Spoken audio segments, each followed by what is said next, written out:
দক্ষিণ চীনের লাইবিনে এখন চলছে বেগুনি রঙের উৎসব। সিনচ্যাং কাউন্টির দিগন্ত জোড়া ভারবেনা ফুলের ক্ষেত যেন কোনো নিপুণ শিল্পীর আঁকা জল রঙের ছবি। প্রকৃতি আর সৌন্দর্যের এই মেলবন্ধন দেখতে সেখানে ভিড় জমাচ্ছেন শত শত পর্যটক। পাহাড়ের কোল জুড়ে বিছিয়ে আছে বেগুনি রঙের এক বিশাল গালিচা। দক্ষিণ চীনের লাইবিন সিটির সিনচ্যাং কাউন্টি এখন এমনই এক মায়াবী সাজে সজ্জিত, যেদিকে চোখ যায় শুধু বেগুনি ভারবেনা ফুলের হাতছানি। নয়নকাড়া এই দৃশ্য উপভোগ করতে পর্যটকদের ঢল নেমেছে স্থানীয় ল্যাভেন্ডার ম্যানর পার্কে। কেউ আসছেন পরিবার নিয়ে, কেউ বা বন্ধুদের সাথে।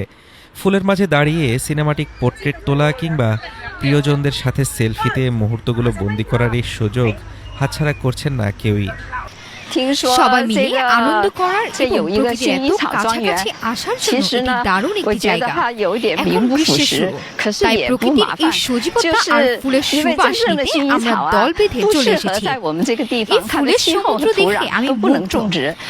এখানে প্রথমবার এসে আমার মনে হচ্ছে এর যে সুন্দর দৃশ্য আর হতেই পারে না।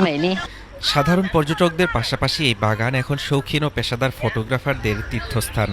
নিখুঁত একটি ফ্রেম ধরতে কেউ কেউ ক্যামেরা নিয়ে শুয়ে পড়ছেন মাটির কাছাকাছি। সরু পথ দিয়ে হেঁটে যাওয়ার সময় প্রতিটি বাঁকেই যেন অপেক্ষা করছে নতুন কোনো বিস্ময়। গুয়াংজি প্রদেশের মে মাসের ক্রমবর্ধমান তাপমাত্রা এই ভারবেনা চাষের জন্য বেশ উপযোগী। তবে আবহাওয়া অধিদপ্তর বলছে আগামী জুন মাসে এই সৌন্দর্য পূর্ণতা পাবে এবং ফুলের এই মেলা চলবে মাস জুড়ে। হাফিজুর রহমান তুষার, ঢাকা টুডে।